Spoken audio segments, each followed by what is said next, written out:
Buenos días. Bom dia. Buenos Mi nombre días. es Jaime Montalvo. O meu nome é Jaime Soy Montalvo, director sou internacional diretor de la internacional da Câmara de Comércio de En Espanha. nombre de las entidades Em nome das entidades organizadoras organizadoras dos seminários ibéricos da la energia, Cámara de Comercio a Câmara de Hispano-Portuguesa, Comércio la Fundación Hispano-Portuguesa, Repsol a Fundação y la Cámara de Repsol Comercio de e a España, Câmara de Comércio de deseo Espanha. darles a todos la bienvenida Desejo-vos a esta primera sesión dou-vos as boas-vindas a esta primeira del ciclo sessão de seminarios do ciclo de ibéricos seminários de la energía, ibéricos da en energia, el que vamos a abordar el no papel qual clave vamos de la falar transición sobre o papel-chave energética que tem a y de la transição colaboración energética e a tecnoindustrial colaboração en este ámbito, técnico-industrial como neste motor de âmbito, neste quadro, crecimiento como motor de de la península crescimento ibérica, da Península centrándonos en Ibérica, retos y focalizando-nos oportunidades em para desafios e constituir oportunidades este para mercado constituir ibérico, este fortalecer mercado su posición ibérico e como fortalecer a hub sua en el posição contexto como europeo. hub no contexto europeu. Los seminarios se Os desarrollarán en seminários 3 que se vão sesiones desenvolver em online 3 sessões online durante el mes de junio, durante o mês de junho, coincidiendo con el final de la vão presidencia coincidir portuguesa com o del final Consejo de la Unión da Europea, presidência portuguesa en no la Conselho Europeu. que nos encontramos en las primeras sesiones y tendremos Encontramos otra nas sesión primeiras el sessões día e vamos ter outras 17 sessões no dia y 17 otra el e día outra no 21. dia 21. Hoy Hoje tenemos para la sesión temos inaugural, para a para sessão esta primera jornada, inaugural desta primeira un conferência, vamos ter panel painel de personalidades de personalidades, lujo, de luxo, y para dirigirnos unos mensajes de bienvenida que y nos vão contextualizar estas dar jornadas, mensagens de voy a boas-vindas e dar contextualizar la estas palabra en primer conferências. Vou lugar passar a a palavra em nuestros primeiro lugar presidentes. aos nossos En presidentes. primer lugar, Em primeiro lugar, quisiera gostaria invitar a intervenir de convidar, a Antonio Calzada de Sá, passo a palavra a presidente António de la Calçada Cámara de de Sá, Comercio e Industria Hispano-Portuguesa y presidente da director Câmara de general de la Comércio Fundación da Repsol. Indústria Adelante, Espanhola-Portuguesa presidente. e diretor-geral da Repsol. Buenos Adiante, días, presidente. Bom dia. bom dia. Bom dia. Antes de começar a minha intervenção, eu Ant- quero deixar os meus votos de que todos estejam bem. Antes de começar, quero dar meus votos para saber se todos estão bem. Bueno, pasando al castellano, no sabía que teníamos traducción así en directo. Vou pero passar bueno, antes de mi ao intervención espanhol, não quiero sabia que trasladar tínhamos todos mis intérpretes. mejores deseos de que Quero estén dar-vos bien. a Quiero todos agradecer en primer melhores lugar desejos, espero que estejam bem. ao Quero agradecer em primeiro lugar ao excelentíssimo embaixador de Portugal embaixador en de Espanha, Portugal na Espanha, Dr. Dr.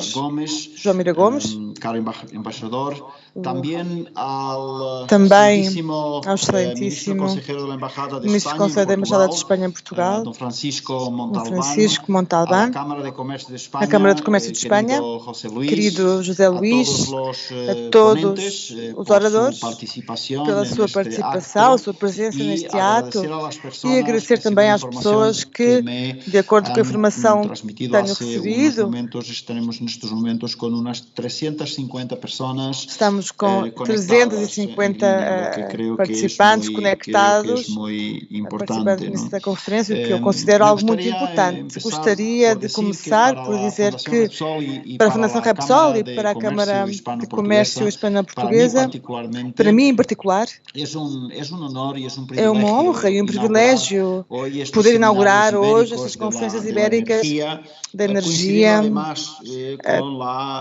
coincidindo com a presidência portuguesa do Conselho da União Europeia.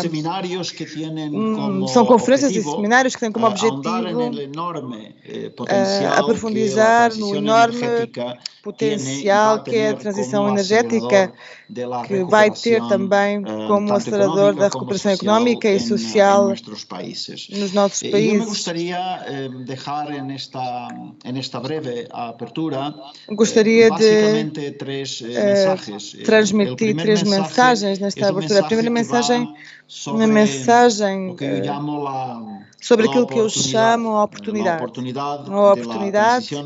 da transição energética e como esta oportunidade deverá estar vinculada ao desenvolvimento da economia, por um lado, e ao desenvolvimento da criação de emprego, por outro. Aqui vamos ter, também vamos ver ao longo destas sessões, vários pontos muito importantes de debate. Vamos falar de transição justa, inclusiva, falaremos de eficiência energética, falaremos de transição justa e eficiente que, entre outras coisas, deverá ajudar a proteger, por um lado, o nosso tecido industrial, a nossa indústria e, por outro lado, também a qualidade dos nossos trabalhos. Uma transição que não afete a nossa indústria e, principalmente, que não a afete para outras regiões do mundo. Digamos, o mesmo problema, não? O da descarbonização por resolver. Ficando o problema da descarbonização por resolver. A segunda mensagem é uma mensagem sobre aquilo que eu chamaria colaboração. A colaboração objetiva entre Portugal e Espanha. Sabemos que as questões que unem os países são muitas em matéria de energia, de estratégia, descarbonização da economia, pelo que eu acho que também vamos ter aqui uma oportunidade especial para poder ver estas questões com esse olhar mais amplo, que eu acho que é um olhar que devemos ter sobre este assunto. Falaremos também sobre o hidrogênio, a cadeia da hidrogênio desde a sua produção e desde as diferentes cores associadas. Temos já uma grande paleta de cores, temos verde, azul, cinzento. Então, vamos ter que falar sobre o hidrogênio, desde a sua produção até ao consumidor final. Temos temas importantes para discutir também em relação à mobilidade sustentável, incluindo toda a mobilidade, realmente. Eu acho que quando falamos de mobilidade, não tem só a ver com a mobilidade que tem a ver com a mobilidade dos automóveis, tem a ver com a mobilidade aérea, terrestre, marítima. E acho que tudo isto nos afeta e é uma muito boa oportunidade para que possamos discutir este tema.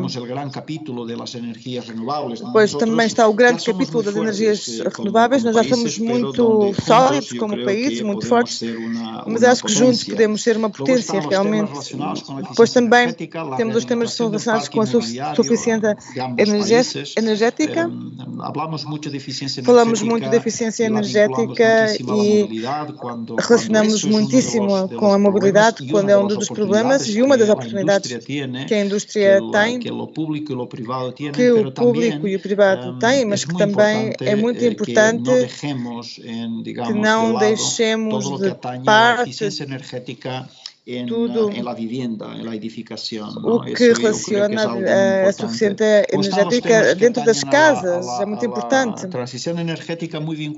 Outro dos temas muito vinculados também à suficiência energética e à economia circular. Falamos de economia circular, mas a economia circular também precisa de escalas. E eu acho que é fundamental que possamos olhar para essa agenda comum e também ver os temas da economia circular para encontrar oportunidades. E também tudo aquilo que liga o desenvolvimento, a inovação de IDI, ID+I, que nos poderão ajudar muito para o futuro. A terceira mensagem tem a ver sobre os desafios que eu acho que deveremos superar e, sobretudo, desafios que nos permitam passar da intenção à prática. Há três grandes desafios nos quais teremos que pensar e que devemos pensar, aproveitando também estas conferências, que são desafios. Em como integrá-los, devemos pensar como integrar esses desafios, como encontrar mais oportunidades de colaboração.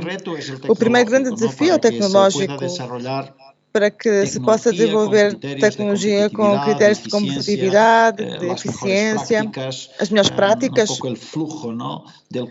o fluxo do conhecimento entre Portugal e Espanha, e os dois com a própria União Europeia. Eu acho que esse desafio tecnológico digamos, fluye É necessário que sin cortapisas, sin barreras. este desafio possa fluir sem impedimentos. A tecnologia deverá desenvolver-se à parte da ideologia. Portanto, eu creio que isso também é algo Portanto, eu acho que é muito importante. Logo está o reto económico. Depois temos o desafio económico. Sobretudo o reto económico que deriva Sobretudo o desafio económico que vem da escala, que deriva da escala, economias e as eficiências que são muito necessárias e, sobretudo, são muito necessárias quando nós vemos dos países que vem das economias dos países parecidas, iguais, como vemos em países vizinhos que têm problemáticas parecidas. Que têm a ver com existem o reto tecnológico, temas que têm a ver com o desafio tecnológico, mais o desafio económico, que é muito importante. É uma outra amplitude. O terceiro desafio tem a ver com a regulação. Uma regulação que possa incentivar a competência, mas que dê valor àquilo que são as nossas capacidades industriais e aquilo que é a qualidade do nosso emprego, do nosso trabalho. Os seminários ibéricos de energia vão se desenvolver em 3 sessões online, durante o mês de junho, e vão abordar 3 questões-chave no âmbito da transição energética, como são o desenvolvimento tecnológico como base de uma transição energética inclusiva e competitiva em Espanha e em Portugal. Em segundo lugar, a colaboração público-privada e o papel acelerador do setor privado em todo este assunto. E, em terceiro lugar, o papel que tem a Europa perante os objetivos climáticos, o panorama geopolítico e as megapotências energéticas dentro desse contexto, do contexto ibérico. São estes os 3 momentos que vamos poder compartilhar em mesas redondas, em debates. Sabemos que vão ter um nível e uma qualidade muito importantes, na qual eu espero que o poder de convocatória seja muito alto e que realmente possa ser útil, possa dar valor a todo este debate, que eu acho que é fundamental. E espero que seja do interesse de todos. Agradeço a todos e espero que estas conferências e as 2 que teremos este mês de junho sejam do máximo agrado de todos. Muito obrigada.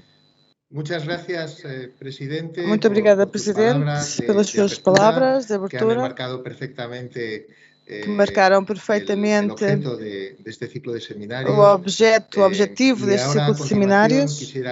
E agora, em seguida, gostaria de passar a palavra ao Presidente da Câmara de Comércio de Espanha, Dom José Luís Gomes. Adiante, Presidente. Muito obrigada. Excelentíssimos senhores embaixadores, presidentes da Câmara de Comércio Espanhol Portuguesa e diretor-geral da Fundação Repsol, querido António, autoridades, senhoras e senhores. Em primeiro lugar, queria esperar os meus desejos para que estejam todos bem e agradecer às entidades organizadoras destas conferências, agradecer a todos pela participação nestas conferências. Queria agradecer especialmente à Embaixada de Espanha em Portugal e ao Embaixador de Portugal em Espanha, bem como aos oradores e moderadores da sessão de hoje, que tenham tido a gentileza de nos acompanhar. Como referiu António Calçada, estes seminários estão enquadrados no semestre da presidência portuguesa na União Europeia, no Conselho da União Europeia, e têm como objeto aprofundizar desde uma perspectiva pública e privada, académica e empresarial, sobre o potencial da transição energética como o eixo potenciador do crescimento e competitividade de Espanha e Portugal, os 2 países que constituem em muitos aspectos o mercado ibérico plenamente integrado. Encontramos num momento crucial para o conjunto da União Europeia e, obviamente, também para os nossos 2 países. A pandemia da Covid-19 teve um impacto de dimensões até agora nunca vistas. As nossas próprias vidas, tanto no que diz respeito à saúde, como em todos os outros âmbitos da economia e da sociedade. Mas chegamos a um ponto no qual já vemos a luz da recuperação ao fundo do túnel, está mais perto, já desde o mês de novembro que começámos a ver. E tal é possível graças a 3 fatores. Os avanços na investigação médica que permitiram ter em tempo recorde as vacinas, a resposta decidida e solidária e coordenada da União Europeia, que, ao contrário de noutras crises anteriores, como em 2008, conseguiu pôr à disposição dos países fundos muito importantes para permitir a recuperação. O mais significativo e não menos importante, a colaboração público-privada e a cooperação no âmbito internacional, impulsada pela capacidade que demonstraram as nossas empresas para reinventar-se e encarar com sucesso este novo contexto, continuando a produzir e a dar valor e resiliência a toda a sociedade. As câmaras de comércio, como entidades de natureza pública ou privada, que representam o conjunto das empresas e defendem o interesse geral, estamos plenamente comprometidos com a agenda europeia e nacional, que marca o mecanismo e o plano de resiliência, de recuperação e transformação e os nossos programas de competitividade financiados pelos fundos europeus e aqueles que já temos uma trajetória consolidada através dos anos que estão alinhados com os grandes eixos da agenda transformadora, ou seja, digitalização, sustentabilidade, inovação, formação e internacionalização. Obviamente, a transição energética vai ser um dos pilares onde se vai assentar esta competitividade. Por isso, a Câmara de Comércio de Espanha quer apoiar esta iniciativa da Câmara de Comércio Espanhola Portuguesa e a Fundação Repsol, conscientes de que é importante levar à mente de operadores, reguladores e ao conjunto das pequenas e médias empresas os desafios e oportunidades que este setor, este âmbito da atividade económica pode gerar no mercado ibérico. António Calçada ofereceu-nos uma magnífica introdução panorâmica. Só posso deixar constância do compromisso da Câmara de Comércio de Espanha para continuar a contribuir para reforçar os vínculos entre as câmaras e entre as empresas com aquele que é um grande sócio natural de um país que sentimos como nosso, como o próprio Portugal. Obrigada a todos. Desejo que tenham umas conferências muito frutíferas. Muchas gracias, presidente. Obrigada, Presidente. Bom, após estas palavras de abertura dos nossos presidentes, passamos às palavras de boas-vindas institucionais das nossas embaixadas, a quem queremos, obviamente, agradecer enormemente o compromisso que mostraram e o apoio que deram esta iniciativa, que, como é óbvio, é muito oportuna e pode ser muito interessante. Para nós é um luxo poder contar com os embaixadores e gostaria de, em primeiro lugar, dar a palavra ao excelentíssimo Sr. João Mira Gomes, embaixador de Portugal em Espanha.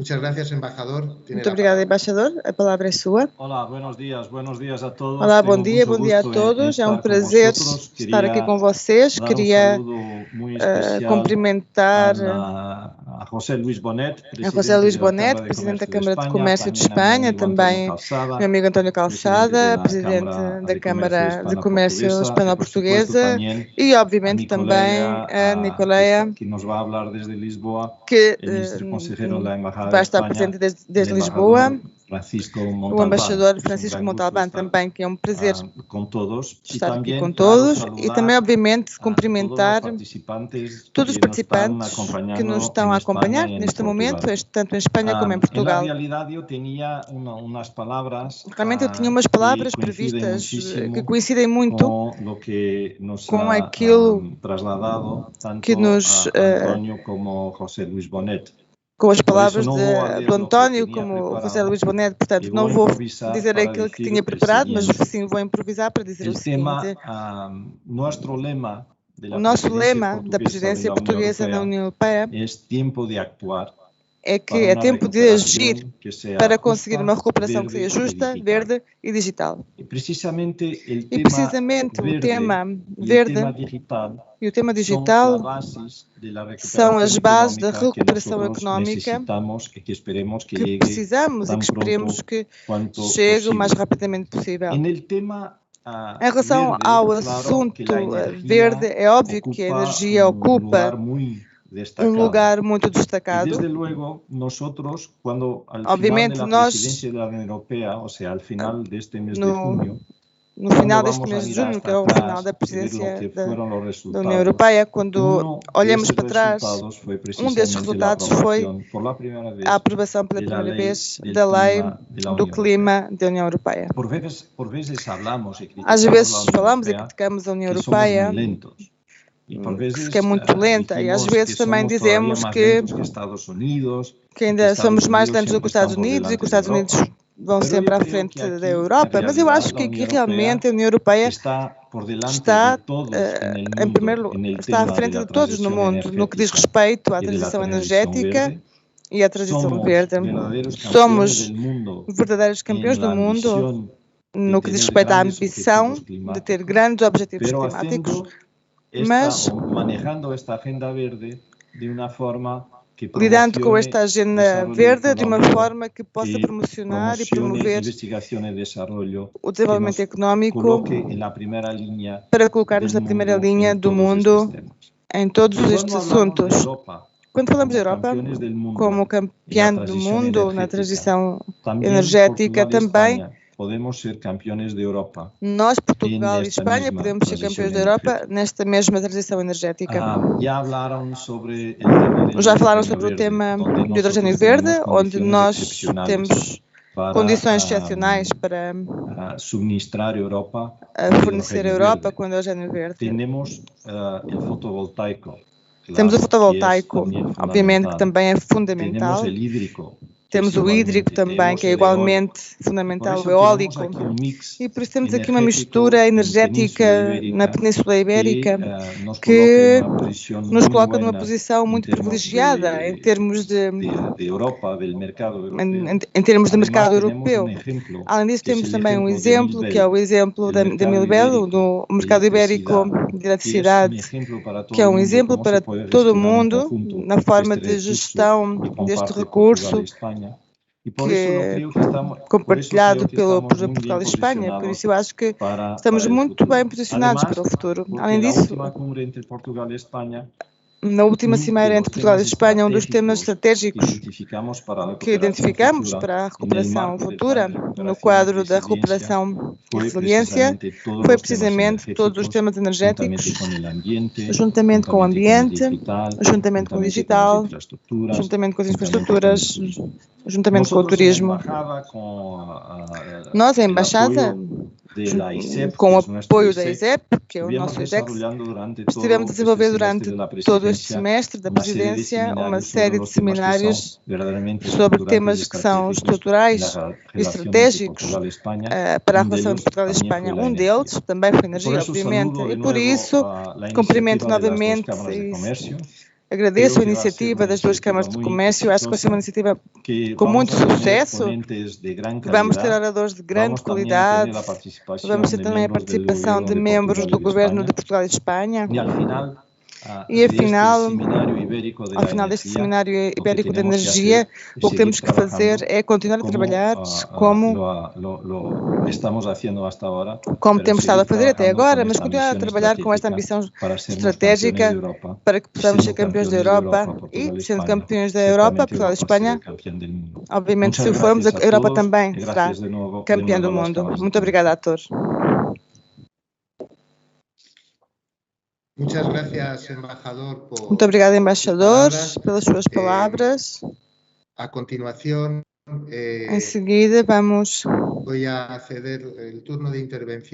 vou dar a palavra ao ministro conselheiro da segunda Jefatura da Embaixada de Espanha em Portugal, embaixador Juan Francisco Montalbán, que hoje teve também presença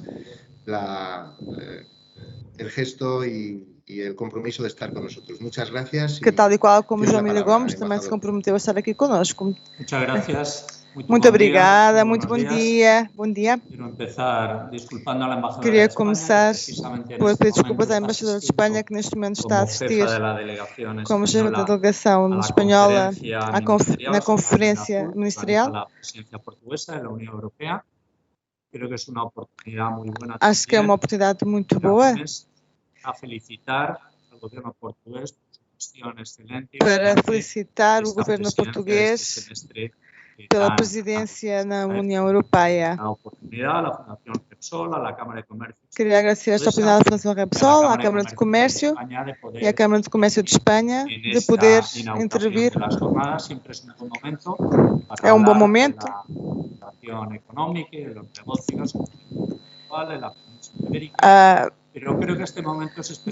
Acho que este momento é especialmente propício para falar de energia, para falar do clima, para falar de questões económicas e de datas nas quais se produziu uma incorporação dos Estados Unidos a este jogo climático internacional,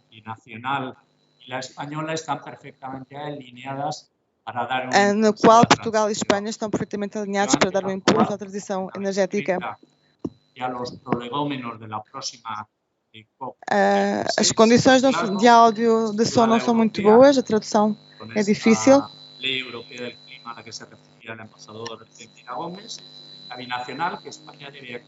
Espanha deverá ativar com os principais sócios e com aqueles países com os quais tem um grau mais alto de integração económica.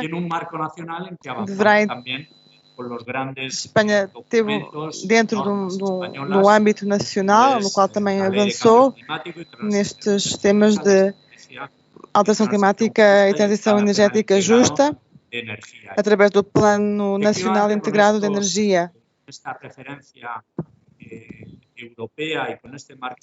Com esta referência europeia, este quadro espanhol, o nosso país está a avançar para poder construir relações positivas com os seus parceiros, especialmente com Portugal. Gostaria de ser útil para poder marcar alguns dos debates. Temos algumas cimeiras anuais com Portugal, relacionadas com o meio ambiente e com a energia, que são temas estratégicos.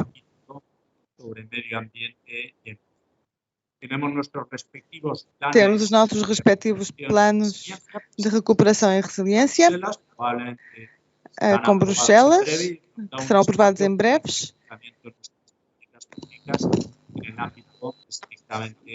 A tradução é muito difícil porque há problemas técnicos, não se ouve bem.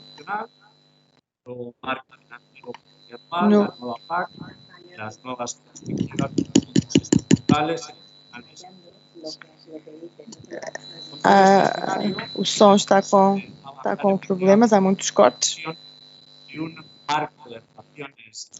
Assim não é possível fazer a interpretação.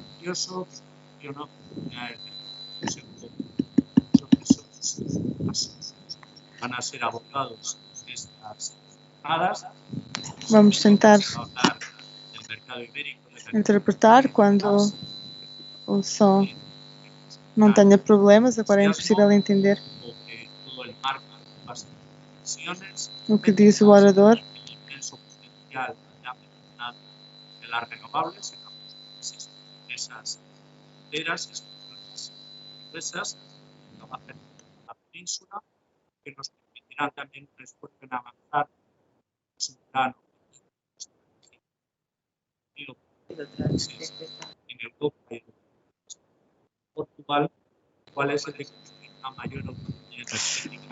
É impossível interpretar nestas condições. Não se pode entender o que diz o orador.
O som continua com problemas.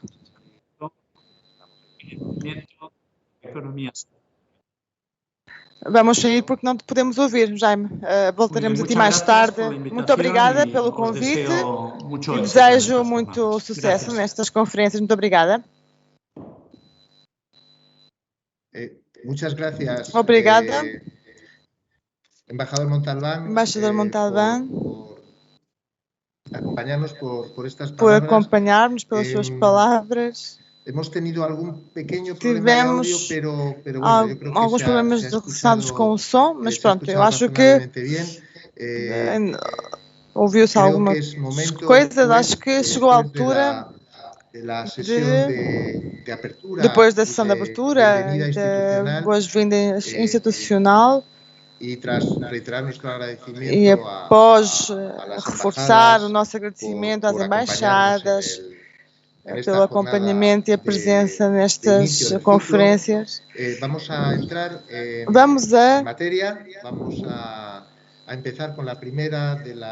Vamos começar pela primeira das mesas redondas, que chega como título o desenvolvimento tecnológico como base de uma transição energética inclusiva e competitiva em Espanha e Portugal.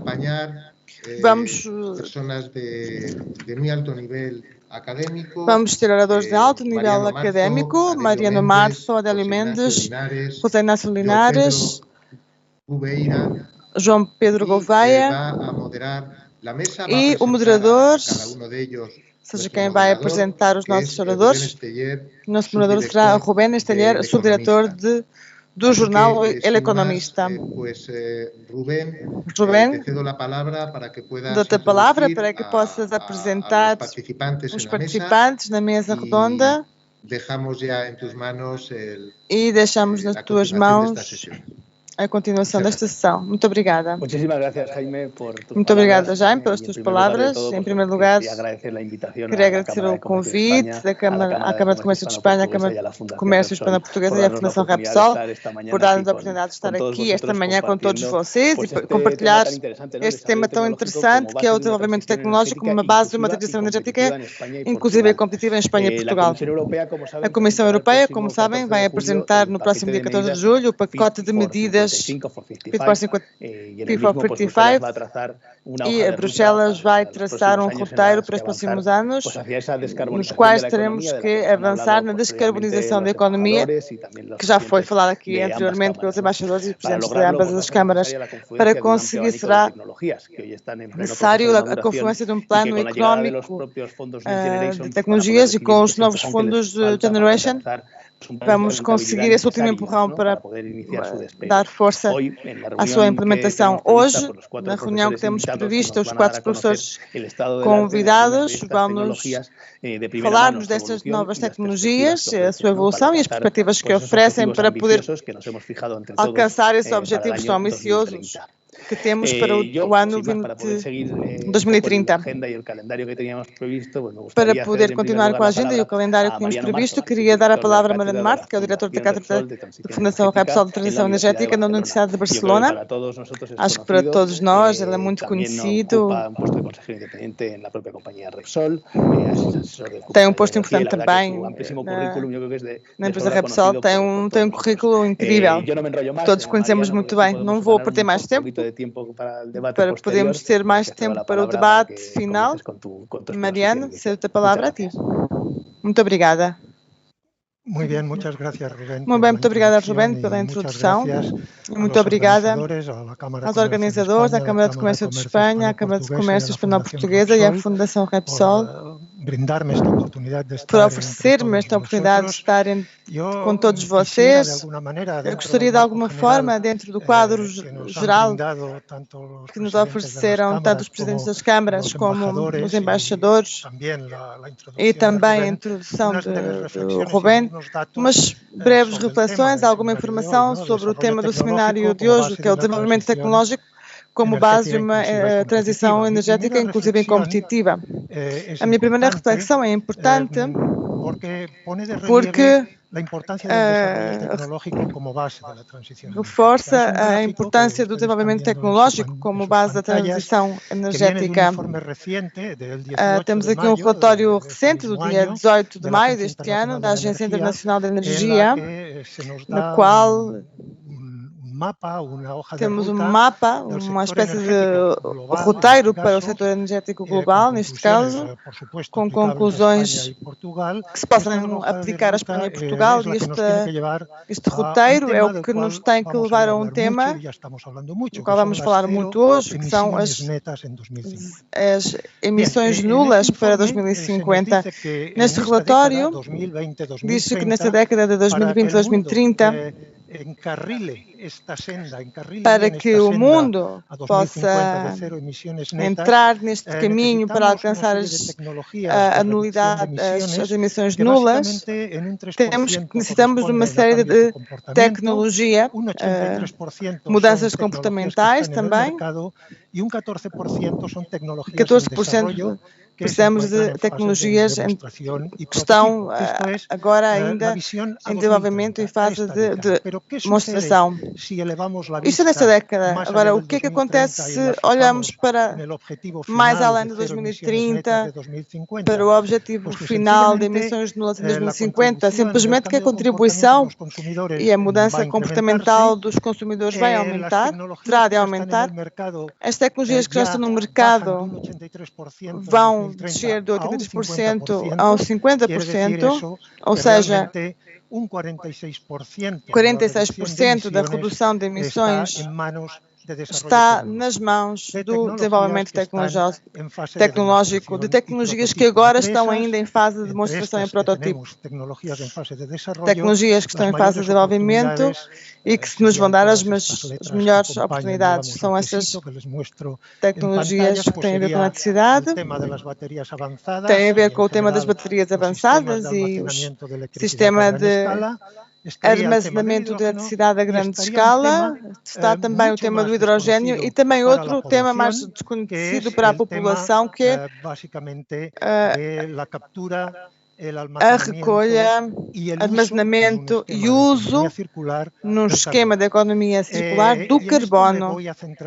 E é aqui que eu vou me focalizar aqui nessa tecnologia na minha intervenção. Se possam.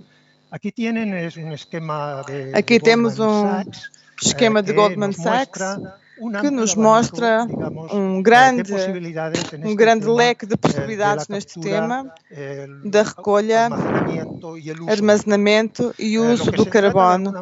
A filosofia que está detrás destas tecnologias é que, basicamente, deixar de emitir carbono não é suficiente. Temos que retirar CO2 que temos armazenado na atmosfera e retirar, obviamente, aquilo que estamos a emitir, que vamos continuar a emitir nas próximas décadas. Temos um amplo leque de tecnologias.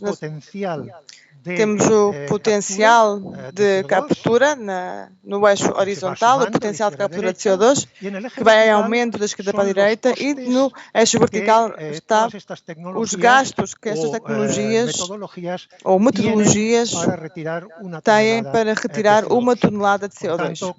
Pelo que, quanto mais na parte superior, mais caro será, e no eixo horizontal o potencial de captura.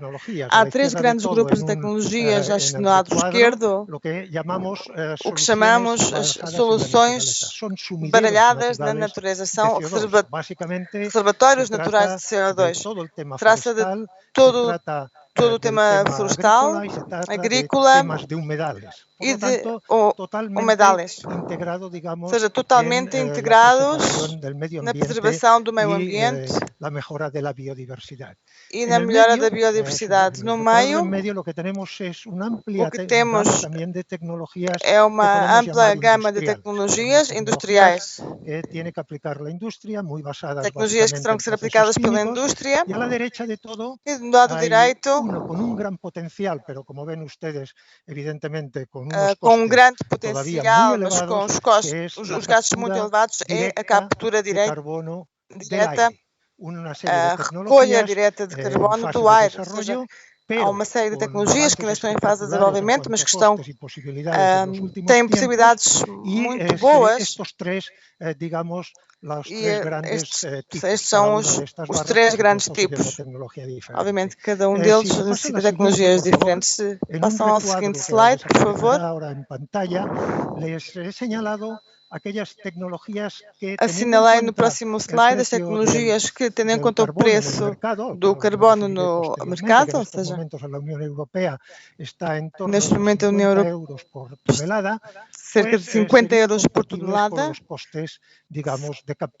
tecnologias que seriam compatíveis com os gastos de captura, que nos diz que o conjunto de soluções baseadas na natureza estão à nossa disposição já neste momento e, obviamente, em Espanha e Portugal. Significa, para a Espanha e Portugal, é uma grande oportunidade, tendo em conta tudo o que temos de massa florestal e campo para a criação de novas oportunidades. E estas soluções baseadas na natureza, especialmente os temas de evitar a deflorestação, reflorestar e dar um uso mais inteligente dos campos agrícolas, essas tecnologias naturais, digamos, já as temos aqui e podem nos ajudar a avançar neste terreno enquanto estamos à espera que as novas tecnologias que estão agora em estudo possam ajudar a reduzir os gastos e, ao mesmo tempo que o custo do carbono vá aumentando. A Agência Internacional de Energia, no seu relatório nível global, diz-nos o que é que espera destas tecnologias, deste CUS, Carbon Capture, Use and Storage, captura, recolha, uso e armazenamento de carbono. Como podem ver do lado esquerdo, tem as emissões de 2020 em gigatoneladas de CO2. Espera-se que em 2030 estas emissões aumentem em 24% e estas tecnologias de recolha e redução de emissões, que são os pilares da descarbonização que estão do lado direito, essas teriam de ser capazes de reduzir em 51% o total das emissões emissões em 2030. O papel destas tecnologias de recolha, uso e armazenamento de carbono será o que está em castanho. No seguinte slide, podemos ver que o que se espera em 2030 é que estas tecnologias possam retirar toneladas de CO2 da atmosfera, ou seja, multiplicar por 40 o potencial que têm estas tecnologias em 2020 agora, e só significaria um 6,7% do total das emissões retiradas, que são as que estão noutras cores diferentes. Em 2030 teríamos estas emissões, em 2050 aumentaria 51%, se não fizermos nada ficaríamos ao nível de 2020, mas utilizando todo o leque de descarbonização que temos, as capacidades que temos, em especial a captura, a recolha e armazenamento de carbono, poderíamos aumentar este potencial a 7,6 gigatoneladas de CO2 retiradas por esta tecnologia, o que significa multiplicar por 4,5 os níveis alcançados em 2030 e que já representaria mais de 22,5% do total das emissões retiradas, pelo que é um contributo muito relevante na luta contra as alterações climáticas para alcançar as emissões nulas a nível global. Estes 7,6 gigatoneladas de CO2 retiradas por esta tecnologia de CCUS, na realidade, são modestas no que diz respeito à quantidade, em comparação com o que se mostra nos cenários do painel intergovernamental de alteração climática, no total de 18 cenários que apresenta o IPCC.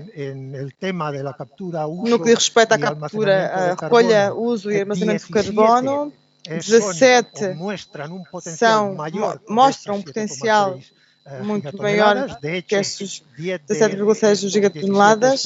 Aliás, destes 17 cenários, afirmam que é possível duplicar esta quantidade, então podemos fazer a pergunta se as projeções da Agência Internacional de Energia são modestas, porque subestimam esta tecnologia, ou se existe outro fator. E o fator que existe é este que vocês veem aqui. A Agência Internacional de Energia calculou no seu modelo sobre o potencial do CCUS, utilizou os seguintes preços da tonelada de carbono nos anos futuros. Existem 3 grandes grupos de países das economias avançadas, nos quais está incluída a União Europeia, Espanha e Portugal, e os preços que teremos que aplicar. Logo, depois temos um grupo de economias em desenvolvimento e de mercados emergentes, nos quais estaria a China, a Rússia, o Brasil e a África do Sul, e outros mercados emergentes e economias em desenvolvimento. Os preços variam, os preços da pegada de carbono variam, mas para nós, como economias avançadas, em 2020, neste momento, já estamos com 50 euros por tonelada e estes preços são em dólares. Em 2025, fala-se de 75 dólares por tonelada, em 2030, 130, em 2040, 205 e em 2050, 250 dólares por tonelada. Obviamente, por um lado, significa oportunidades para estas tecnologias de recolha, uso e armazenamento de carbono, porque há um incentivo adicional para o seu desenvolvimento, mas também muitos desafios, os desafios que temos que considerar quando falamos e dizemos que a transição energética deve ser inclusiva. especialmente válido para a Espanha e Portugal. Temos o caso de Espanha, de como o preço do carbono está a incidir na tarifa elétrica, tanto para particulares como para a indústria. Temos também indicações claras de como o preço do carbono está a influenciar no preço dos carburantes, pelo que não só é uma oportunidade para o CCUS, como também um desafio para que essa transição seja realmente inclusiva e justa. E para ir terminando esta minha última grande reflexão, por favor, peço a seguinte diapositiva. É óbvio que neste cenário de zero emissões netas em 2050 vai representar um esforço sem precedentes nesta década. E isto é algo que temos que ter muito claro em Espanha e Portugal, a nossa indústria, os consumidores e, em geral, todos os setores económicos têm que saber isto. É óbvio que este objetivo implica todos, governo, empresas, investidores e cidadãos.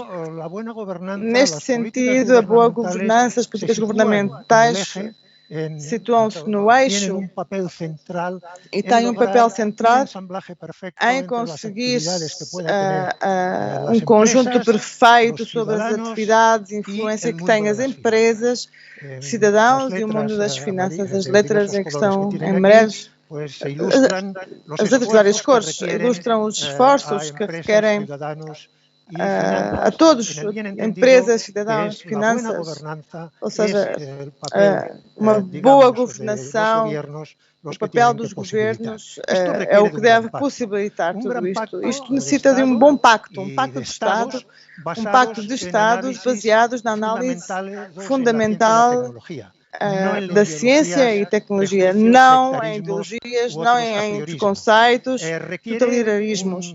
Requer sim uma colaboração público-privada que inclua todos, ninguém deve ficar de fora, e requer a aplicação estrita do princípio de neutralidade tecnológica. É necessário conseguir que todas as tecnologias possam competir entre elas em igualdade de condições, setor a setor e caso a caso, para serem as mais eficientes na redução e eliminação de gases de efeito de estufa e por ter mais impacto positivo na indústria e no emprego. Muito obrigada pela vossa atenção. Muchas gracias, Mariano, por esa explicación tan clara, concisa y además tan ligada a la actualidad de estos días en los que estamos viendo efectivamente esa evolución de los precios del CO2 y cómo está haciendo que las regulaciones comiencen a Temos que fazer com que as regulações comecem a dançar, não é? Estar aplicáveis a todos. Vamos continuar com esta mesa redonda e agora vamos ouvir Adélio Mendes, que é catedrático de Engenharia Química da Universidade do Porto, formou-se em Engenharia Química em 1937 e tem um doutorado de 1993. Em 1996 teve o grau de agregação e é catedrático de Engenharia Química dessa mesma universidade. É investigador em células fotovoltaicas. Vou passar a palavra a Adélio Mendes. Muito obrigada.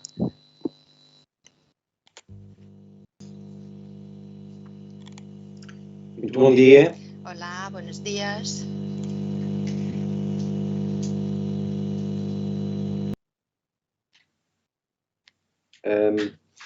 Vou falar sobre o hidrogênio. Em primeiro lugar, eu queria fazer o enquadramento da necessidade da transição energética. As emissões de CO2 para a atmosfera têm crescido ao longo das últimas décadas, atingindo hoje já uma concentração de cerca de 420 partes por milhão, o que corresponde a um aumento muito significativo relativamente ao início do século passado. Estamos a falar de um aumento de mais de 100 partes por milhão desde o início do século passado. Tem sido apontado o hidrogênio como um vetor e também um vetor energético e também uma matéria-prima que pode contribuir para a descarbonização de toda a economia. A produção de hidrogênio dito verde, ou seja, a partir de fontes renováveis, é conseguido a partir da hidrólise ou eletrólise da água, ou seja, a reação que vai partir a molécula de água em hidrogênio e oxigênio através da eletricidade essa que tem de ter uma origem renovável. Os preços dos eletrolisadores têm vindo a descer e espera-se que continuem a descer de forma exponencial, como nós vemos neste quadro da direita. Em 2025 espera-se que atinja o custo de 540 euros por kilowatt. Quando nós temos um eletrolisador, quando temos energia de fontes renováveis, seja de vento, seja hidráulica, seja energia solar, fotovoltaica, nós vamos precisar de transportar essa energia. A energia elétrica, o transporte é relativamente caro, quando comparado, por exemplo, com o gás natural. Nós vemos neste quadro aqui que estamos a falar de cerca de 10 vezes mais caro transportar eletricidade do que transportar gás natural e tem um preço semelhante ao transporte do hidrogênio. Portanto, hidrogênio e eletricidade, para a mesma quantidade de energia, custam aproximadamente o mesmo em termos de transporte e têm um custo de cerca de 30 euros por megawatt-hora, mínimo. O hidrogênio fóssil é normalmente produzido a partir do gás natural. É, portanto, também importante para, quando quisermos comparar o preço do hidrogênio renovável com o preço do hidrogênio fóssil, nós percebermos qual será a evolução do preço do gás natural nos próximos anos. Este gráfico aqui diz-nos que o preço do gás natural já foi atingido na Europa, portanto esta linha azul foi atingido na Europa em 2020, o ano passado, e espera-se que praticamente duplique o seu preço para 2025 e continue a aumentar. Este aumento do preço do gás natural tem uma razão, uma explicação, que é cada vez mais ele é usado como fonte de energia, dado ser dos combustíveis fósseis aquele que emite menos CO2 por energia produzida.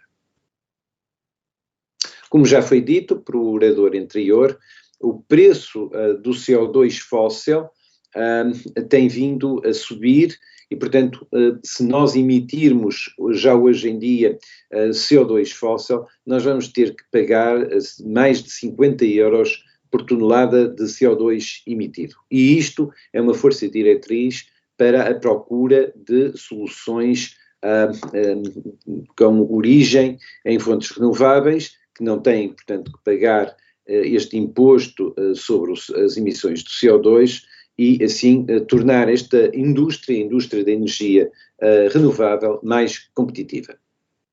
Se nós fizermos uma folha de cálculo com todos estes custos, com o custo de transporte, com o custo de produção de eletricidade, nós vamos chegar aos seguintes resultados. Portanto, em 2021, o preço do hidrogênio com origem fóssil, sem considerar as emissões de CO2, é cerca de 1,5 euros por quilo de hidrogênio.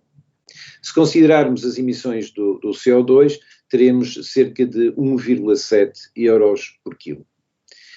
Este ano, estima-se que o preço do hidrogênio produzido por eletrólise, admitindo que o preço da eletricidade são 20 euros por megawatt-hora, e que o preço do transporte dessa eletricidade são também 20 euros por megawatt-hora, nós temos cerca de 2,7 euros, ou seja, por quilo de hidrogênio, ou seja, este hidrogênio de fontes renováveis é ainda mais caro do que o fóssil. Mas em 2025, se o preço de produção da eletricidade for 20 euros por megawatt-hora e o preço do transporte 20 euros por megawatt-hora, já temos um hidrogênio de fontes renováveis mais barato que o hidrogênio fóssil. No entanto, não é provável que o preço do transporte venha a descer tanto para ser de 20 euros por megawatt-hora, e, portanto, temos um outro cenário mais provável,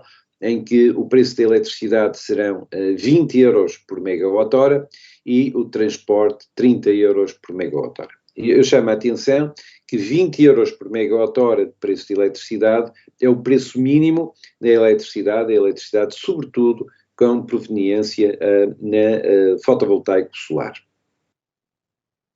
Se nós olharmos para este cenário mais provável, verificamos que nós conseguimos ter um preço de hidrogênio por eletrólise, estamos a ver nesta caixa vermelha, de eletrólise que é próximo, mas superior ao preço do hidrogênio fóssil, mesmo tendo em conta o imposto sobre as emissões de CO2. E assim, nós temos que o preço do hidrogênio renovável não será inferior, não conseguirá encontrar-se com o preço do hidrogênio de origem fóssil antes de 2030. Será muito provavelmente sempre a partir de 2030 que isso possa acontecer, e isto garantindo que o preço da eletricidade seja efetivamente bastante baixo, ou seja, 20 euros por megawatt-hora. A questão agora é, e como é que nós podemos ter preço de energia mais barato, renovável, já em 2025? E vamos descobrir algo muito interessante. Se nós pagarmos as emissões de CO2 para a atmosfera, pagamos em 2025, como vimos há pouco, a cerca de 60 euros por tonelada de CO2 emitido. Mas se nós formos purificar esse hidrogênio a partir das emissões de CO2 renovável, biogénico, a partir da biomassa, da indústria do papel, nós vamos ter um custo de aproximadamente 30 euros por tonelada. Ou seja, se eu recolher este CO2 que é renovável, eu pago 30 euros. Se eu for buscar CO2 fóssil, eu vou pagar o dobro, 60 euros. Então, como tirar partido desta vantagem? Eu vou ter um hidrogênio renovável que é um pouco mais caro do que o fóssil, mas um CO2 que é mais barato que o fóssil. Se eu fizer reagir hidrogênio com CO2, eu posso produzir metanol que é um combustível e uma matéria-prima muito importante, e posso produzir metanol, eventualmente já em 2025, a um preço competitivo face ao metanol fóssil. E é exatamente o que esta folha de cálculo nos ensina, e nós temos aqui o metanol de origem fóssil. Este ano são 410 euros por tonelada.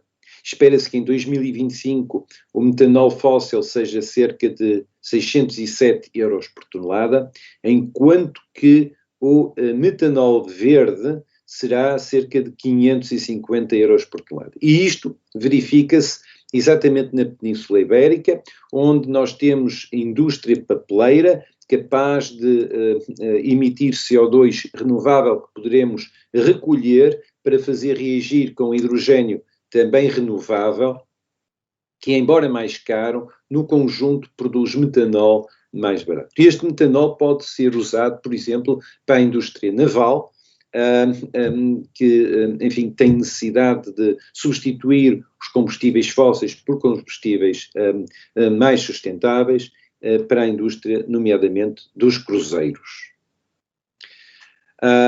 E assim, em Portugal, nós temos cerca de 1,5 milhões de toneladas de CO2 biogénico a ser emitido, com um preço em 2025 de cerca de 90 milhões de euros e em 2030 de 150 milhões de euros. Portanto, é um recurso muito importante a ser aproveitado para produzir, juntamente com o hidrogênio renovável, para produzir combustíveis com interesse para a nossa indústria. Neste contexto, formou-se em Portugal um consórcio que se chama H2 Driven e que reúne uma série de empresas muito importantes com interesses vários nesta cadeia de produção de combustíveis renováveis a partir de hidrogênio e de CO2 renováveis. Eu, muito brevemente, gostaria só de introduzir um outro tema, que é, e é possível ir mais longe. Eu vou passar muito rapidamente. É possível, já hoje em dia, pensar na produção de hidrogênio a partir do metano, metano com origem renovável, por exemplo, no biogás, ou de origem no gás natural, sem emissão de CO2. Portanto, passar metano a carvão e hidrogênio. Chama-se esta reação de decomposição do metano. A BASF já desenvolveu um sistema de muito alta temperatura, no entanto, tem vindo a ser desenvolvido em Portugal um processo concorrente de baixa temperatura e com uma muito alta densidade de energia. Estamos aqui a ver um processo que corre a 550 graus e que tem uma densidade de produção de energia de 10 kW por litro. E tem uma capacidade de produção de hidrogênio de fontes renováveis de cerca de 1,9 euros por quilo e quando é a partir de biogás de 2,2 euros por quilo. Quando nós produzimos hidrogênio por decomposição do metano a partir do biogás, nós estamos efetivamente a retirar CO2 da atmosfera a preços competitivos. E era isto que eu hoje queria trazer-vos até aqui. Muito obrigado.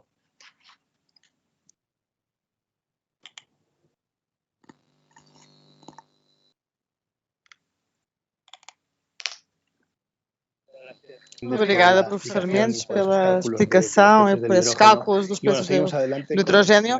Continuamos com o José Ignacio Linares, diretor da Cátedra de Fundação de Repsol de Transição Energética na Universidade Pontifícia de Comilhas, que nos vai falar dessas aplicações, mas já no setor industrial. José Ignacio é doutor em engenheiro da Universidade de Comilhas,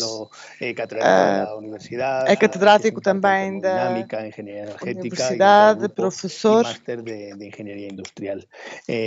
También fue, pues bueno, foi também durante anos membro da Cátedra Rafael Marinho de Novas Tecnologias Energéticas e eu acho que diretamente passo a palavra porque certeza que já todos o conhecem. Passa a palavra a José Linares. Muito obrigada, Rubén, pela tua apresentação tão amável e obrigada aos organizadores, tanto a Câmara do Comércio de Espanha como a Câmara do Comércio Espanhola Portuguesa e também a Fundação Repsol por esta oportunidade de participar nestas conferências. Bom,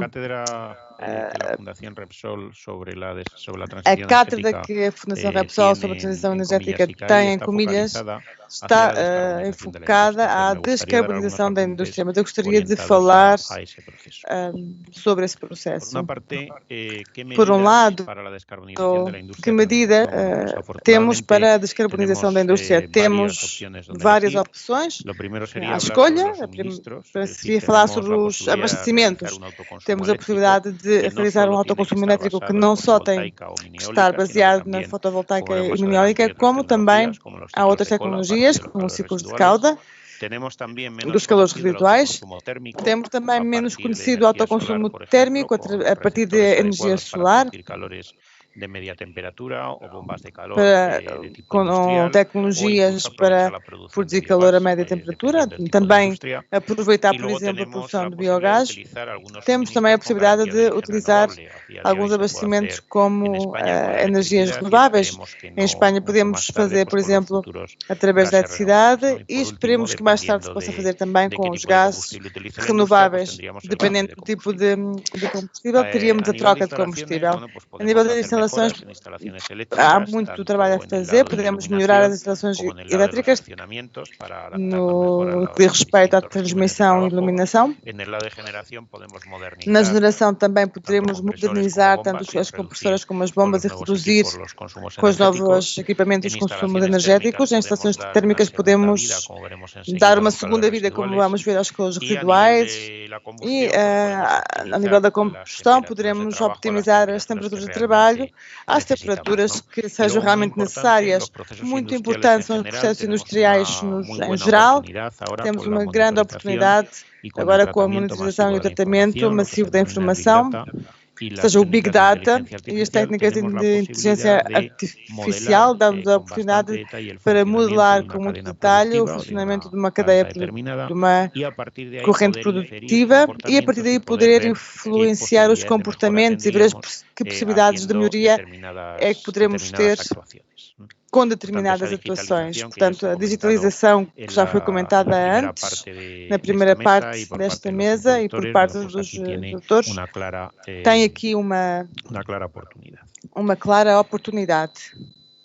A nível de economia circular, também falámos antes, temos desde a reutilização de materiais, já seja para produzir novos materiais para outras indústrias, como para reutilizar o que seriam materiais que já não se utilizariam, portanto, materiais que não tenham um caráter estrutural importante. Podemos incorporar também novos biomateriais, como, por exemplo, as fibras vegetais, que se podem incorporar para substituir as fibras sintéticas, reciclar e regenerar a água e conectar, fazer a conexão a redes de distrito, fazendo aquilo que se costuma chamar o prosumidor, ou seja, fazer com que sejamos produtores e consumidores ao mesmo tempo. E por último, como comentou Mariano Março, obviamente não podemos fazer isto só com medidas tecnológicas, é muito importante o papel do governo.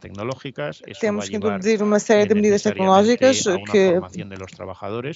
que terá que levar à formação dos trabalhadores para que se possam adaptar e trabalhar com estas novas tecnologias. Também será muito importante a financiação e para ela a adoção dos critérios medioambientais, ou seja, os critérios ESG, que nos vão permitir aceder a novas formas de financiamento e cujas condições estão fixadas em relação a esses critérios e resultados. Vamos também poder fazer novos investimentos que estejam financiados por instituições bancárias que incluam critérios ESG e também, através de fundos governamentais, os chamados certificados de poupança energética, que ainda estão em processo de aprovação. Gostaria de falar só mais de dois temas. Vimos que há uma série de medidas no leque, de medidas muito amplas. Queria falar sobre os calores residuais e a sua relação com a economia circular. Antes falou sobre o autoconsumo elétrico, que vai mais além da tradição fotovoltaica e eólica. Em algumas indústrias que possam ter forno, como por exemplo cerâmica, cimento, vidro, nessas indústrias é muito provável que tenha uma produção de calor e que os desperdícios dessa combustão não sejam utilizáveis para o nosso processo térmico global. Podemos aproveitar estes desperdícios de temperatura média com um ciclo de potência adequado e transformar essa energia térmica em energia elétrica. E essa energia elétrica autoconsumi-la. Seria um ciclo de causa, é um ciclo de geração bastante comum na Europa e noutros países e não é tão comum aqui em Espanha, mas tem um grande potencial. Depois temos o que chamamos de paradigma da indústria em comunidade, que é um exemplo muito claro da economia circular e que está mais ou menos representado neste esquema que temos aqui em baixo. A ideia é que uma indústria pode estar dentro de um polígono, mas normalmente está perto de uma determinada povoação, centro comercial. Então poderemos aproveitar as sinergias entre a indústria e a povoação. O que temos aqui representado verdade é que tanto a população como a indústria vão verter os seus desperdícios a uma estação depuradora ou um centro de tratamento de biogás, e a partir destes desperdícios podemos produzir biogás, e esse biogás vai à central do distrito, que nos estaria a dar climatização, e a nossa própria indústria, através dessa rede de distrito, também dependendo da sua tipologia, poderá dar calor em alguns momentos e receber calor noutros momentos. Ou seja, a indústria está integrada dentro da comunidade, a comunidade da indústria integra os seus desperdícios para os reciclar e revalorizar energeticamente, e todos ganham. Isto pode parecer um pouco idealista, mas na semana passada saiu uma notícia de comunidades energéticas locais que já estão a trabalhar nesta linha, neste sentido.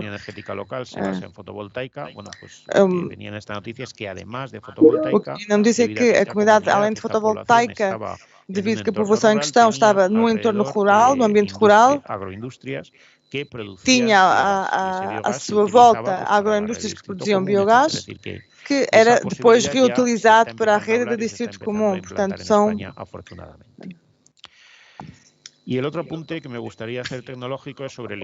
apontamento que eu gostaria de fazer é sobre o hidrogênio. Como não, já vimos, vai ter um papel-chave na descarbonização. Esse hidrogênio terá que ser um hidrogênio neutro em carbono. Agora tem muita força como o hidrogênio verde, que vai associado à fotovoltaica e à eólica, ou a qualquer processo que seja neutro em carbono. Realmente, há umas semanas atrás, saiu uma notícia em Paris que a Toyota ilumina a Torre Eiffel com combustível a partir de hidrogênio verde. Fica muito bem na fotografia, mas não é de todo eficiente. Ou seja, tomar a energia da rede elétrica para transformá-la em hidrogênio e depois, através de uma pilha de combustível, transformá-la em energia elétrica tem uma influência global menor. Então, a mensagem, do meu ponto de vista, é que nem, não é porque tenha hidrogênio que vale tudo. Deve ser utilizado com cabeça para descarbonizar indústrias, para processos de mobilidade, seja em veículos pequenos ou em transporte pesado, ou se queremos que seja útil na rede elétrica, deveremos saber recuperar os desperdícios em forma de calor, num esquema de cogeração.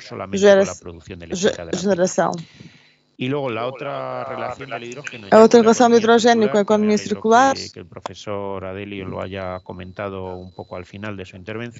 como foi comentado há pouco tempo pelo professor Adélio, é o que nós chamamos o hidrogênio dourado. Hoje em dia, a produção massiva de hidrogênio, que até hoje não é fundamentalmente para a utilização energética, mas como matéria-prima em determinadas indústrias, é produzida através de gás natural, portanto de fóssil, através de processos de gasificação. Se substituímos esse gás natural fóssil por um biometano produzido a partir de biogás, então já teríamos um hidrogênio que seria neutro em carbono, que poderíamos qualificar de verde, e se fazemos uma retirada, uma recolha de CO2 desse hidrogênio, se identificamos como retirar carbono, CO2, color azul, que cuando se habla de hidrógeno azul nos referimos a eso, tendríamos verde menos azul igual teríamos amarillo. Então, en lugar de llamarlo hidrógeno amarillo, que esse color se em vez de ser um hidrogênio amarelo, que seria uma cor que está reservada para uma mistura de elétrica, teríamos um processo produtivo de hidrogênio bem com carbono ou com emissões negativas, e o mais importante, devido à grande maturidade das técnicas de produção de hidrogênio a partir de metano, é que teria uns preços muito mais económicos para ir baixando o preço. Iria permitir ter hoje hidrogênio neutro, inclusive com emissões negativas a um preço competitivo, e poderia servir para implementar pouco a pouco essa economia do hidrogênio. Não significa ir contra a produção, senão aproveitar, claro, todas as tecnologias que temos à disposição em todo momento. Como comentou o professor que falou antes, isso já está a ser implementado, há muitas técnicas para tal. Também saiu há pouco tempo uma notícia sobre uma empresa australiana que, através de gasificação, conseguia já retirar esse CO2 em forma de resíduo carbonoso e partia do biometano. Portanto, já está a ser feito, já está a trabalhar nele. Felizmente, para terminar e dar mais tempo ao debate, queria resumir as conclusões que poderíamos retirar daqui. A primeira seria a neutralidade tecnológica. É fundamental, como diria o professor Mariano Março, não deixar-nos guiar por ideologias e por preconceitos, mas permitir que todas as tecnologias sejam capazes de competir entre elas, no sentido técnico da palavra, e pouco a pouco ir vendo como umas permanecem, outras caem e vão se substituindo umas às outras e se vão complementando também umas às outras. É muito comum associar a eletrificação com a descarbonização, sob o nosso ponto de vista. Pero hay otros, por ejemplo, los gases renovables, por ejemplo, el hidrógeno, y que no siempre, como hemos visto, se tiene que producir a partir de electrificación. Entonces, en definitiva, não tem que ser produzido sempre a partir da eletrificação. Trata-se de abrir a mente e permitir essa neutralidade tecnológica. No sentido positivo, a descarbonização supõe muitos desafios, obviamente, mas muitas oportunidades. Muitas indústrias que desde há muito tempo estão a trabalhar em melhorias de competitividade e de eficiência,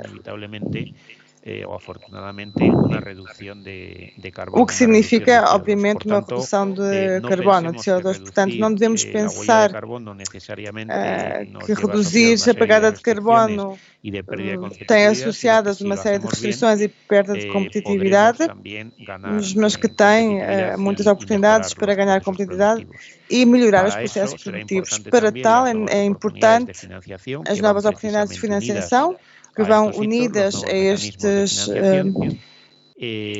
factos e, sobretudo, aproveitar as novas tecnologias que estão em processo, que estão a nascer, novos biomateriais, novos combustíveis, para poder transformar esse desafio numa oportunidade. E com isso é tudo pela minha parte. Esta intervenção, muito obrigada pela vossa atenção.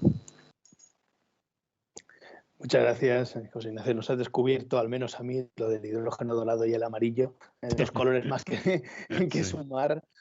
La verdad que no paramos. Lo comentaba Antonio Calzada al principio, con la cantidad de colores que tenía el hidrógeno, pues bueno, sumamos dos más para los que no teníamos este conocimiento. Y bueno, para terminar esta primera ronda de intervenciones, pues ahora... Para terminar esta última ronda de intervenções, será João Pedro Gouveia. A última pessoa a intervir será João Pedro Gouveia, engenheiro ambiental, está enfocado en sistemas de energía sostenible de la que trabalha em temas de energia na Universidade Nova de Lisboa. Ao longo da sua carreira, encabeçou uma série de projetos de investigação, tanto na União Europeia como nos Estados Unidos e também em Portugal. Também colaborou com o Ministério do Meio Ambiente e Economia em trabalhos sobre alterações climáticas, como as energias renováveis. Cedo a palavra a João Pedro Gouveia para que nos dê a sua... Muito obrigado pelo convite. Muchas gracias por la invitación. Buenos días a todos.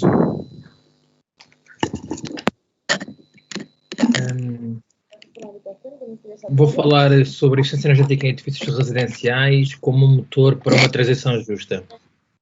Neste contexto, temos que os objetivos de desenvolvimento sustentável se enquadram bem nesta problemática, porque a importância da energia, do bem-estar das pessoas e da saúde alinham com estes três objetivos. O primeiro, de erradicar a pobreza. O terceiro, a saúde de qualidade. E o sétimo, energias renováveis e acessíveis para todos.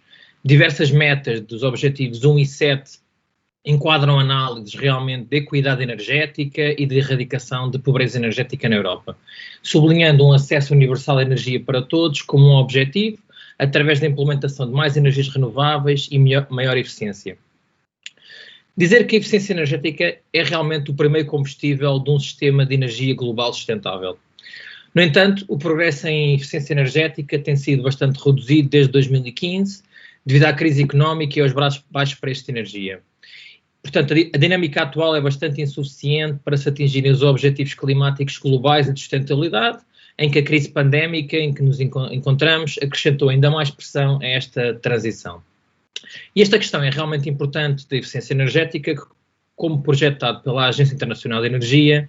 A eficiência energética nos vários setores de atividade representará cerca de 40% da redução das emissões de gases com efeito de estufa nos próximos 20 anos. Portanto, é preciso acelerar esta dinâmica de melhoria tecnológica e melhoria da eficiência energética. Porque não só pela questão das emissões, mas também porque investimento em eficiência energética, em especial nas habitações, fornece múltiplos benefícios para diferentes agentes económicos. Por um lado, poupança de energia, segurança energética, aumento da saúde e do bem-estar, melhoria da qualidade do ar, a redução das emissões de partículas, de gases poluentes e de efeito de estufa, e também aumento da produtividade das pessoas e benefícios económicos.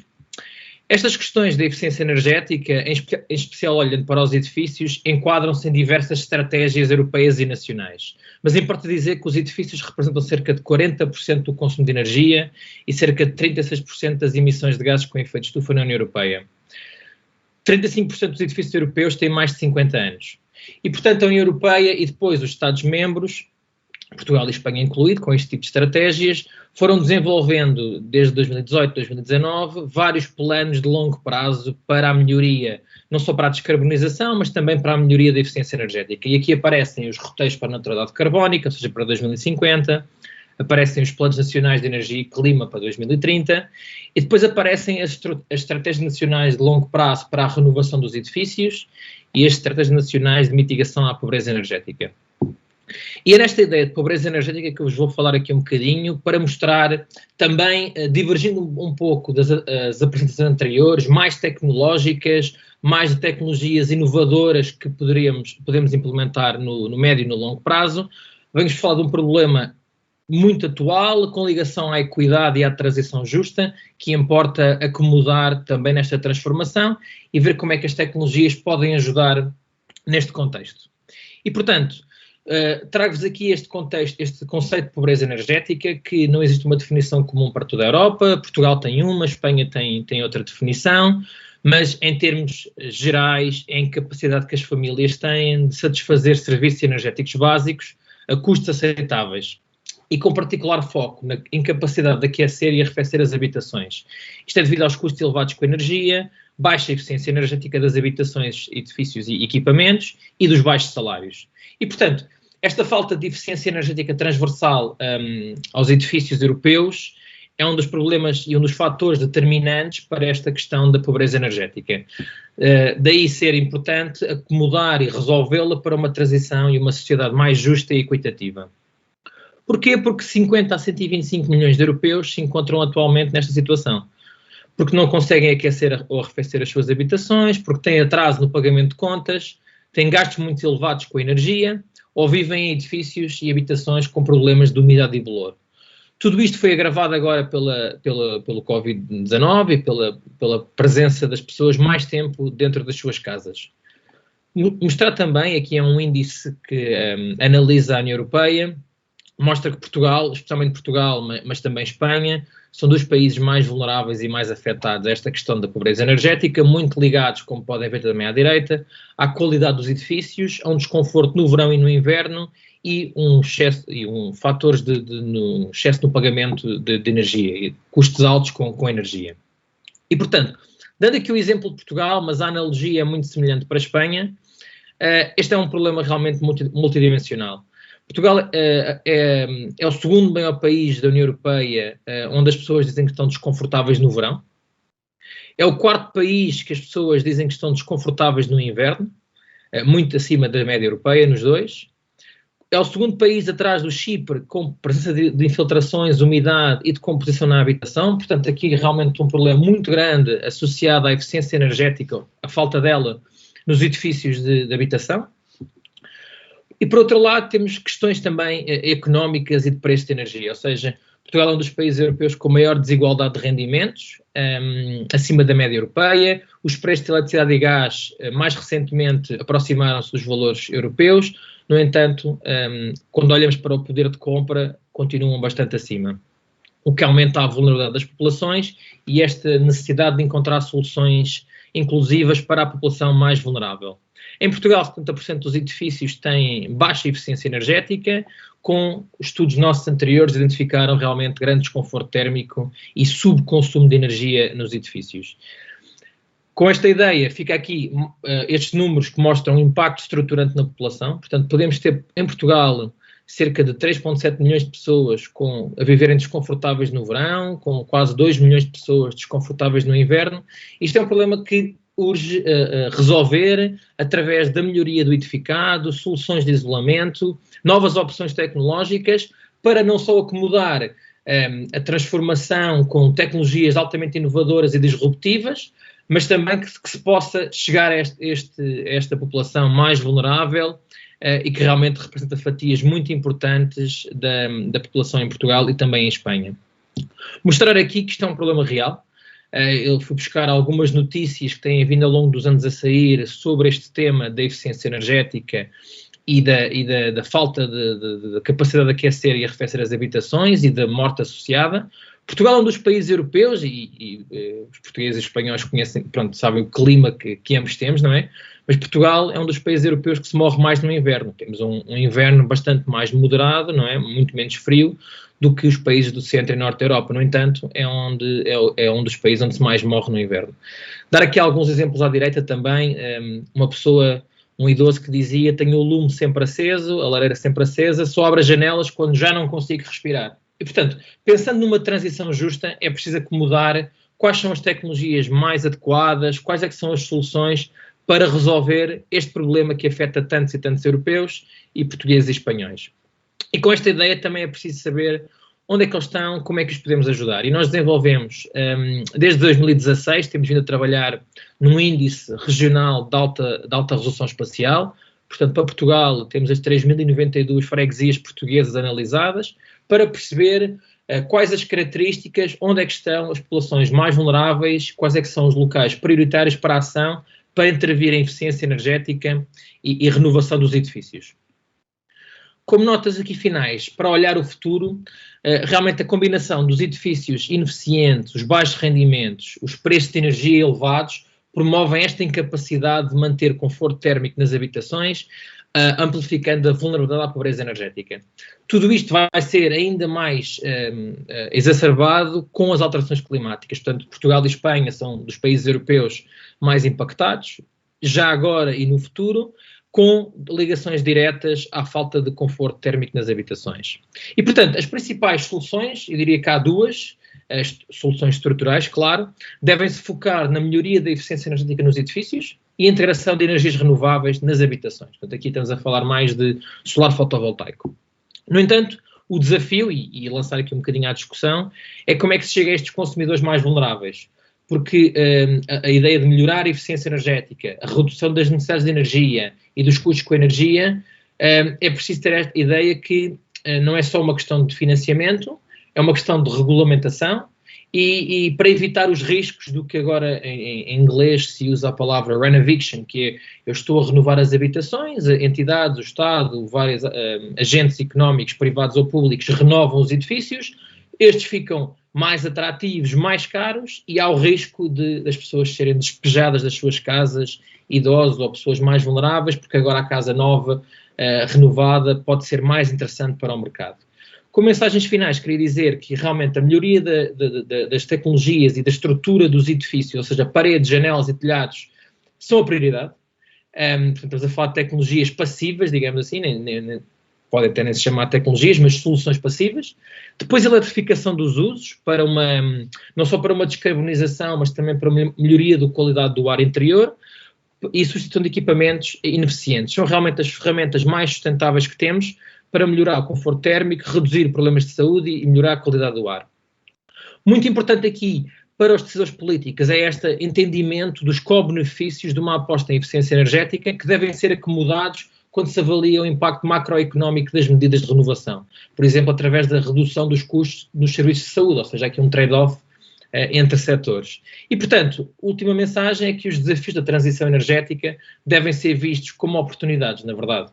E, portanto, promovendo através da digitalização, descentralização, democratização e da descarbonização, sempre tendo em vista a eficácia, eficiência e equidade desta transição, de forma a podermos ter um sistema energético e uma sociedade mais justa. Obrigado.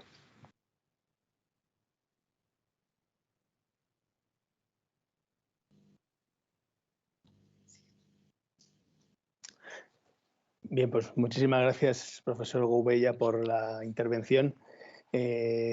Yo creo que ahora sí que ya entramos en el debate. Tenemos, pues yo creo que apenas 20 minutos.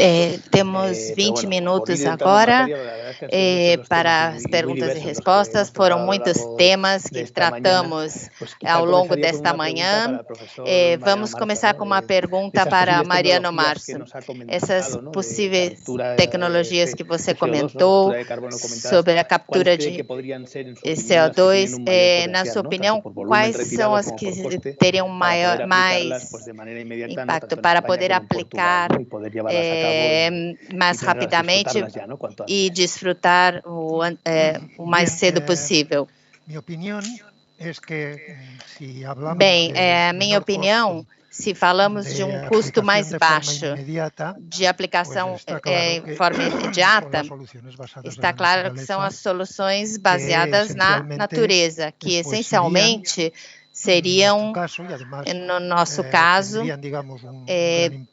teriam um grande impacto social e possibilidades de valor agregado importantes, pensando no mundo rural, seriam basicamente as soluções baseadas na natureza e climáticas naturais. Potencializar a capacidade dos vertedeiros, onde temos as massas viscosas e as umidades. Mais para frente, poderíamos falar de ambientes marítimos, mas falando em terra firme, evidentemente existe um grande potencial em controlar o desflorestamento, existe um grande potencial num reflorestamento, sempre considerando um controle estrito, tecnológico e científico, ponderando as vantagens e os inconvenientes, dependendo de onde nos encontremos. Por isso, nós sabemos que em algumas espécies podem ser mais ótimas que outras. Temos que considerar o problema de consumo de água, a biodiversidade, etc. Mas isso é um assunto importante. Quanto vale uma árvore com o preço do CO2 que eu comentei antes? Tem que falar de desflorestamento, zonas que não se trata somente de reflorestar, mas implantar cobertura vegetal que não existiu durante muito tempo. E o que eu tenho a impressão é que o tema que está ganhando mais importância, como eu disse antes, que nós temos uma vantagem adicional, que enquanto se desenvolvem outras tecnologias que nesse momento custam muito caro, mas que também é inevitável que teremos que utilizar.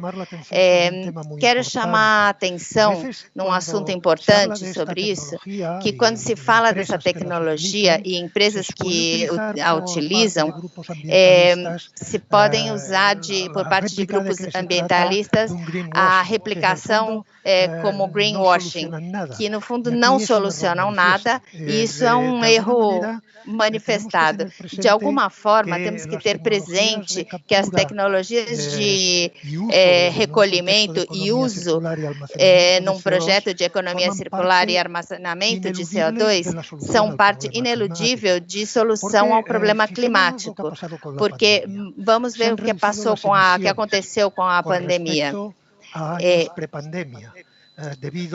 Devido à queda da atividade econômica, se reduziram as emissões em relação a antes da pandemia.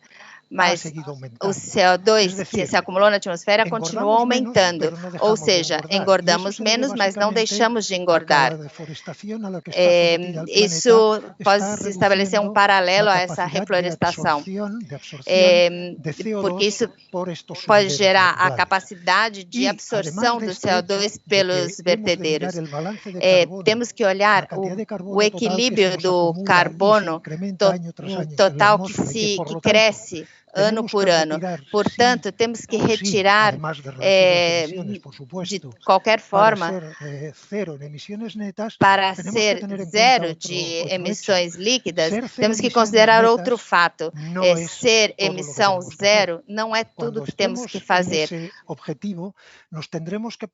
Para esse objetivo, temos que pensar continuar retirando o CO2 da atmosfera.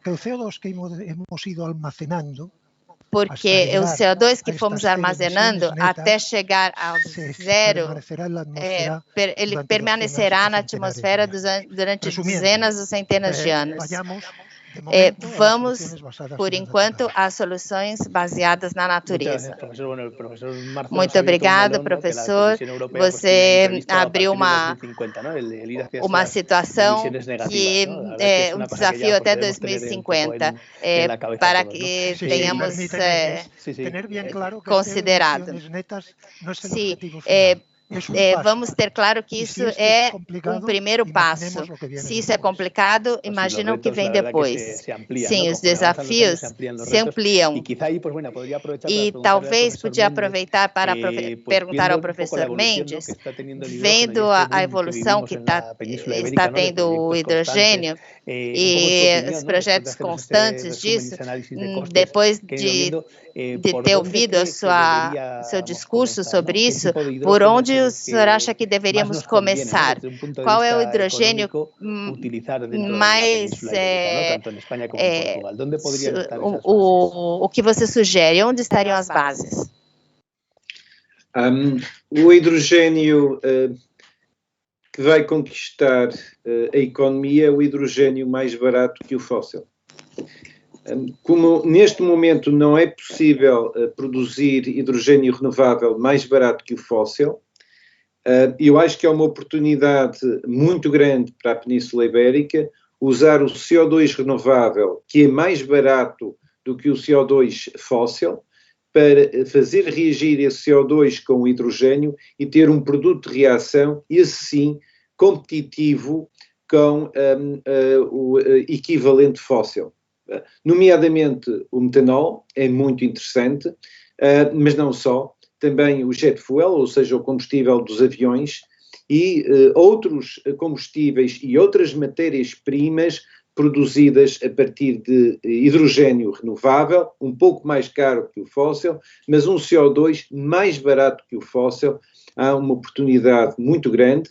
E, se seguirmos esse caminho, porque estamos a produzir combustíveis verdes em termos económicos muito competitivos, nós vamos ter aqui também a oportunidade de aprender e com esse conhecimento de poder liderar tecnologias a nível europeu e mais tarde a nível mundial. Portanto, uma oportunidade muito grande de produção de combustíveis e matérias-primas verdes a partir de hidrogênio e CO2 renováveis.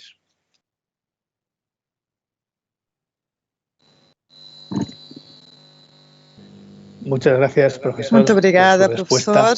E bueno, pela sua resposta. Adelante, vamos continuar. Também aproveitar para perguntar ao professor Linares.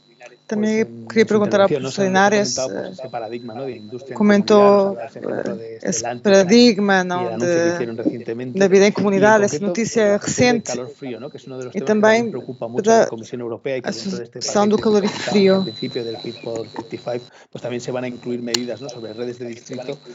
Também vão ser incluídas medidas sobre a rede de distrito para as comunidades mais próximas. Não sei se há alguma restrição legal para que possa ser implementável ou se é rentável, se é necessário agora começar a ser aplicada pelas indústrias para ver se se é rentável. Sí, pues, a realidade é que, do ponto de vista legal, não há nenhuma restrição. Pelo contrário, há diretrizes europeias que fomentam a instalação de redes de distrito. A rede de distrito ideal para a aplicação de tudo que eu mencionei antes são as de quinta geração, que se caracterizam porque trabalham com baixas temperaturas, o que permite integrar mais facilmente os calores residuais, e depois é possível que haja alguma bomba de calor local nos edifícios para adequar a temperatura ao consumo final. Em Espanha, há pouco tempo, antes da Páscoa, saiu a revisão da normativa de instalação térmica nos edifícios, a RIT, onde se reforça que quando se faz uma instalação nova, uma reforma importante, é necessário justificar as tecnologias tradicionais e não as de alta eficiência. É necessário justificar muito bem essa escolha. Digamos que há vários impulsos de vários sítios. Uma rede de distrito, um investimento que se faz é muito elevada, mas o que não seja de ser uma infraestrutura municipal, por isso se podem criar quadros adequados de financiamento, onde a rede seja gerida pela Câmara Municipal e sejam empresas de serviços energéticos a ajudar a conectar as indústrias às povoações com preços adequados. Não há dúvida que isso poderá ser interessante. A nível das indústrias, por exemplo, falavas do tema do frio, há indústrias, agroindústrias ou supermercados, por exemplo, muito grandes, ou grandes mercados centrais que têm uma necessidade de refrigeração muito importante. Isso implica necessariamente que acedem a um calor de temperatura média que poderá ser integrado neste tipo de rede de distrito. Por isso, é uma questão de aproveitar o efeito sinérgico de o que sobra a um e o que faz falta a outro e poder integrar os dois. Do ponto de vista legal, há um incentivo muito grande para o fazer. Só faz falta vontade que as empresas aceitem esses desafios. E outra coisa muito importante, que os cidadãos entendam que uma rede de distrito é algo positivo. Em Portugal não sei, mas em Espanha, infelizmente, a sensação é que a climatização deve ser individual, e o fato de ser individual é um sinal de, não de prestígio, mas de qualidade. Ou seja, eu controlo a minha climatização e não dependo de nada. Obviamente é algo muito pouco eficiente, então é preciso uma mudança de mentalidade. O professor Mariano Março falava que dentro das medidas das alterações de hábitos, mais do que uma mudança de hábito, é uma mudança de mentalidade. Temos de nos abrir um pouco à eficiência, deixar os preconceitos à parte, não só a nível tecnológico, mas também da utilização das instalações. E quando todos os fatores acontecerem, então vamos começar a avançar neste caminho. Muchas gracias, profesor Linares. La verdad es que muito obrigada, professor Linares. A verdade é que a sua intervenção quase ofereceu-nos a pergunta para o professor Gouveia. Como é que pode ver essa aplicação das redes de distrito, as situações de pobreza energética, como é que, se calhar, podem ser uma solução, aplicar este tipo de soluções para resolver esta problemática que temos na Península Ibérica. Como vimos na sua apresentação, umas cores vermelha e amarela bastante preocupantes, níveis altos de pobreza energética. Se calhar as redes de distrito podem ser um dos desafios, mas uma das opções para ir resolvendo este problema. Não sei como é que vocês o veem desde Lisboa. Obrigado. Eu acho que como a análise que foi feita pelo professor é realmente muito parecida em Portugal. Os estudos que têm vindo a ser feitos para a avaliação do potencial para aquecimento e para arrefecimento é baixo, em especial porque em Portugal e acho que em Espanha é muito parecido, O modelo de negócio para a eficiência energética, especialmente das habitações, para a renovação do edificado, não é muito claro, não é muito estabelecido. Portugal não teve sucesso até agora na implementação das empresas de serviço de energia, por exemplo. As avaliações feitas para as redes de calor e frio também mostram que os custos são muito elevados, sem haver um modelo económico viável. E, portanto, a mim parece-me que as comunidades de energia, aí sim, comunidades de energia renováveis, com os cidadãos em conjunto, a integrar, por exemplo, solar fotovoltaico nos telhados, podem ser uma solução para o acesso às populações mais vulneráveis a terem mais conforto térmico nas suas casas. Porque é preciso pensar, e isso é uma dificuldade que os países europeus estão a tentar resolver, no âmbito da onda de renovação europeia, não é? Do Renovation Wave. Vemos que a Europa tem edifícios muito antigos e as taxas de renovação são muito, muito baixas. E, portanto, é preciso perceber como é que são as dinâmicas de financiamento, quais é que são os modelos de negócio mais adequados e também como é que se consegue envolver todos os tipos de cidadãos de diferentes locais e diferentes tipos de edifícios e perfis de consumo nesta transição. Portanto, não é só pensar que vamos renovar os edifícios e depois eles ficam mais caros, com tecnologias muito, muito inovadoras, que também são mais caras que as atuais. Tudo isto vai criar problemas no mercado e no preço das casas e na transição energética para a população mais vulnerável, que é preciso ter em consideração.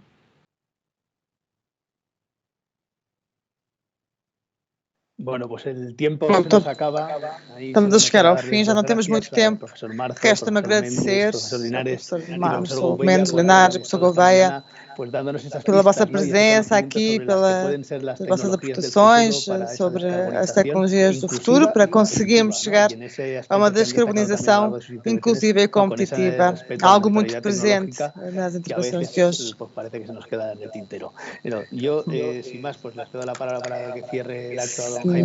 Dou a palavra a Jaime Montalvo. Muito obrigada a todos. Muchas gracias, Rubén. Obrigada, Rubén. Muchísimas gracias a muito obrigada aos nossos 4 oradores de luxo, aos que quero, além de agradecer pelos interessantíssimos contributos que nos deram todos sobre muitas questões que têm a ver com as realidades e os desafios tecnológicos suponen los temas que tenemos sobre la mesa a lo largo de que são os temas que vamos ter sobre a mesa durante as próximas conferências também dar os parabéns. Quero assinalar que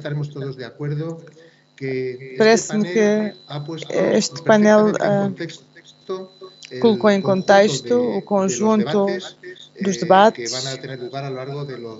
que vão ter lugar ao longo dos próximos dias. Neste mês de junho aprendemos muitas coisas, mas o mais importante foi também chegar a um acordo desde uma perspectiva académica, técnica, questões que estão no centro e em cima da mesa em relação aos desafios que temos pela frente.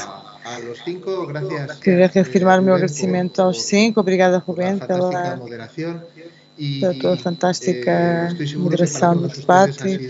Tenho certeza que para todos foi uma sessão de muito interesse.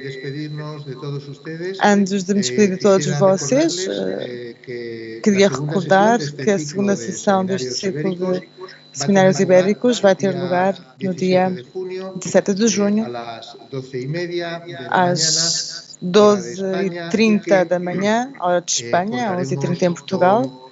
E vamos contar com os secretários de Estado de Energia de Espanha e Portugal, com uma mesa redonda com presidentes de grandes empresas, uma mesa